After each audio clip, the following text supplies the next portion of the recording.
Today we're evaluating a draft analyzing Apple's rumored book-style foldable iPhone and how it aims to differentiate itself with iPad software integration despite a really high price tag and hardware limits. And jumping right in, the pacing of your first argument fundamentally softens the blow that $2,000 price tag, which honestly hurts the impact for gadget enthusiasts evaluating flagship value. Yeah, I'd actually push that even further. It's not just softening the blow, the writer has accidentally given the reader permission to completely forgive the missing features. Wait, how so? Well, early in the draft, the $2,000 price point is clearly established, right? We're told right away that the new Razr Fold is $1,900 and that analysts expect Apple to charge $2,000. But then the text waits until much, much later to introduce the loss of the telephoto camera. Oh, right. And the removal of Face ID. Exactly. And by disconnecting that premium cost from those specific hardware emissions, the argument misses a huge opportunity. It fails to deeply contrast the reported hardware compromises against typical flagship expectations. Let's look closely at that section discussing the constraints, because the way it's laid out now, the reader processes the sticker shock early on. They mentally accept it as, like, the foldable tax. Yeah, the foldable tax, right. And then they kind of just forget about it by the time they reach the camera and sensor downgrades on what, page 3? That is the exact psychological trap of this structure. I mean, when you separate the cost from the compromise, you just diffuse the critical tension that keeps a tech reader engaged. Totally. Because a gadget enthusiast evaluating flagship hardware holds a very specific mental checklist. Right. They expect that paying double the price of a standard premium phone is going to net them all the standard premium features plus the folding screen. Yeah. So when you introduce the fact that space constraints mean losing the telephoto lens or that Face ID is being swapped for a Touch ID side button, like on an iPad Air, that info needs to sting a little. The reader should be asked to weigh that trade-off directly in the moment. I can see what you're going for here in highlighting those hardware limits. But reading it as is, it feels a bit like reviewing a luxury sports car, praising its new folding roof, and only mentioning at the very end that it's, missing a backup camera. Let's look at how pulling those details together might strengthen the critique. I love that sports car analogy. And to build on it, the backup camera isn't missing because the engineers just forgot it. It's missing because the folding roof mechanism takes up the entire trunk space where the wiring needed to go. Right, it's a physics problem. Exactly. So the suggestion here is to fundamentally restructure the analysis so that the premium price tag serves as an anchor right next to the missing flagship features. You want to create a stronger, persuasive tension that addresses a skeptical user's concerns directly. So if I'm writing this, my first instinct is to just move the specs up to the introduction, but I worry that makes the opening read like a dry spec sheet, How do we pull the hardware realities directly against the price without boring the reader? Oh, I like that. It creates an immediate visceral reaction. It isn't just reciting rumors, it's posing a very sharp, constructively skeptical question to the reader. Exactly. It forces them to confront the physics of the device right as they open their wallets. Metaphorically speaking. By placing the price next to the physics-driven compromises, you're showing the reader you understand the stakes of this first-gen foldable. And it establishes a tone that persuades skeptical users to truly consider what they're buying into, instead of just getting swept up in the hype of a crease-free screen. Yeah. Which, the draft mentions that the crease technology is getting better, referencing the Galaxy Fold. That's a great detail. But weighing that visual improvement against functional regressions in the same breath makes it pop so much more. Which actually brings us to a major consequence of those physical constraints. Because this device is fundamentally missing those flagship hardware pieces, it completely breaks the draft's next argument about Apple's product naming conventions. Right. So, moving on, the critique of the Ultra product naming convention currently relies on casual subjective fatigue rather than a fresh, relevant market analysis. The draft shifts to addressing the rumored iPhone Ultra name by simply stating, and I'm quoting here, "There's so many Ultras now, honestly, I'm kind of over it."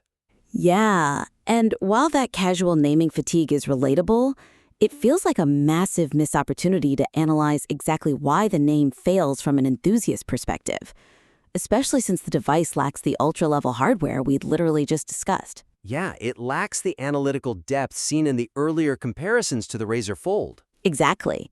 It boils down to a personal preference rather than an editorial critique of brand positioning. I mean, as I understand it from the notes, the argument here is that Ultra is just overused.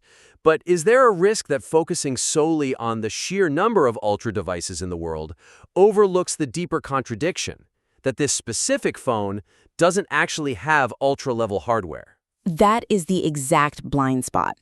The draft is treating the name Ultra as just a trendy marketing buzzword. But in the tech market, Ultra has a very specific semantic weight. It's a promise. A promise of zero compromise. Right. When Samsung releases an S-Series Ultra or Apple releases an Apple Watch Ultra, they're signaling that this device has everything. The biggest battery, the highest megapixel count, titanium casing. It is unapologetic bulk for ultimate performance. But a foldable, by definition, is a device defined by compromise to achieve a specific form factor. Precisely. Which is why the suggestion here is to anchor the naming fatigue directly to the product's actual hardware identity crisis and current market trends. That makes the critique feel sharp, original, and deeply relevant. So how does a writer do that organically? How do they pivot from "I'm over this name" to something more analytically rigorous? By pointing out the deep irony of the name based on the specs. As an example, you could write, Apple potentially borrowing the Ultra moniker, a label reserved for uncompromising spec-heavy devices, feels ironic for a phone dropping key camera features. A name like iPhone Fold or reviving the Neo concept might better manage user expectations. Oh, it's interesting. The draft actually does briefly mention the MacBook Neo as an alternative naming concept. But it just tosses it out there as a passing thought. It drops the seed but forgets to water it. Expanding on why a name like Neo or Fold sets better expectations is where the real value lies.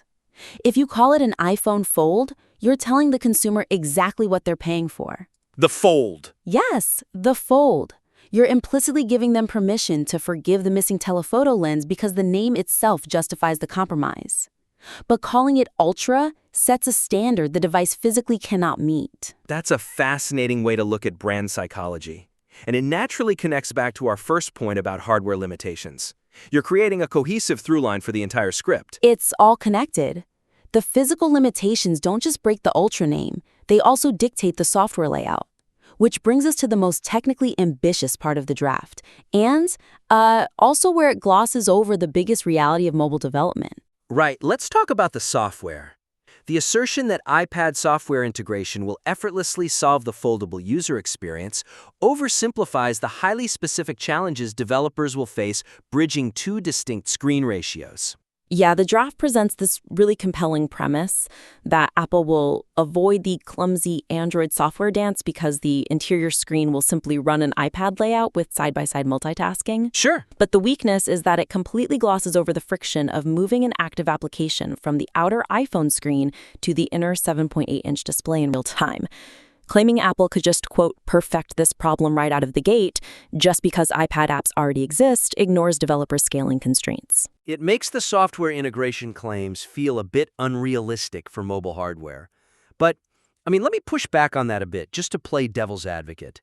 Apple has nearly infinite resources, and they already have this massive library of iPad apps. Sure, they do. The draft points out that opening this device basically gives you an iPad mini interface. If the app is already built for an iPad mini, why wouldn't that just work right out of the gate? Well, if we were only talking about static states, you'd be absolutely right. Like if you open the device from a powered-off state and launch an app, yes, it will likely render a beautiful iPad-optimized version. But foldables aren't just about static states. They're about dynamic transitions. Exactly, the continuity of the session. The draft lightly mentions the little dance Android phones had to perfect over 3 generations. The app being on the front screen, opening the phone, and having the exact same app stay inside, fully reformat it without crashing. So it's not about whether the app exists in 2 sizes, but about the live handoff between those sizes while the user is actively using it. Right. The writer assumes that because Apple has iOS and iPadOS, merging them dynamically is just a matter of flipping a switch. But the geometry of a folding phone is entirely different. An outer foldable screen is usually incredibly tall and narrow, and the inner screen is almost a perfect square. Right, so a key theme running through this material seems to be that Apple's software ecosystem is its silver bullet. But from a developer's perspective, they now have to build essentially 3 simultaneous UI layouts: closed, transitional, and open. Yeah, and the suggestion is to examine those practical developer challenges to balance the genuine excitement with cautious, expert-level skepticism. We want to verify if the critique addresses specific challenges developers face with new screen sizes, rather than just assuming Apple's magic wand makes it easy. I mean, if I look at Apple's history, developers don't always jump on board immediately. Like when the iPhone X came out with the notch, it took months for apps to update. We just had these massive black bars at the top and bottom. Oh, totally. Or when the iPad first launched and people were just running standard iPhone apps at 2x scale. And it looked terrible. It really did. That is the exact historical context this draft needs. Apple will undoubtedly have their native apps like Safari and Messages doing this flawlessly on day one. But what about a third-party fitness app or an indie game? It historically takes years for third-party ecosystems to adopt dynamic layouts. So what's a concrete way to implement that skepticism into the draft, specifically around the WWDC section? Because right now the draft just says developers will go to WWDC to see if their apps fit. You can enhance that WWDC section by posing specific technical questions a gadget enthusiast would actually care about. For example, the author could write, while existing iPad apps look great on a standard tablet, a 7.8-inch squarish foldable is a completely new canvas. Developers won't just be checking if their app fits. They'll have to code a seamless handoff from a narrow front screen directly into side-by-side multitasking. If that transition isn't flawless, the whole $2,000 illusion breaks. Oh, wow. I love that rewrite because it explains how the mechanism works without getting bogged down in coding jargon. It's about ensuring the logic can instantly redraw its interface on the fly, based on a mechanical hinge sensor. Exactly. And that is why the phrase, perfect this problem right out of the gate, is a bit too generous. It removes the constructive tension. By adding this developer nuance, the author elevates the piece from a basic rumor roundup into a truly analytical piece. It all comes back to that central dilemma of trade-offs, doesn't it? The hardware demands compromises, the branding needs to reflect those compromises, and the software has to perform acrobatic feats to hide them. When you connect those 3 dots, the draft becomes a highly sophisticated tech analysis. Absolutely. And tightening those connections using the mechanisms of contrast we discussed creates an airtight case that will captivate a gadget enthusiast. Okay, let's do a quick recap of the 3 major takeaways from today's session to give the writer a clear roadmap. First, we addressed pacing and the law of immediate trade-offs. You need to directly pair the premium price tag with the specific hardware compromises. Anchoring that $2,000 cost right next to the missing telephoto lens creates essential persuasive tension. Right. Second, we looked at how to elevate the critique of the ultra-naming convention. Instead of relying on subjective trend fatigue, tie it to the device's contradictory hardware identity, exploring how names like Fold or Neo actively manage consumer expectations provides a much sharper market analysis. And finally, we discussed adding vital technical depth to the software argument by acknowledging the real hurdles developers will face. Bridging the gap between a tall outer screen and a squarish inner canvas is a dynamic, real-time coding challenge that shouldn't be glossed over. We really encourage you to weave these deeper angles into the piece. Yeah, we really want to see how you implement these strategies, so please submit your revised work back to us for another critique. Because ultimately, if you're evaluating a device that claims to reshape the future of mobile tech, the analysis has to be just as precisely engineered as the hinge it hinges on.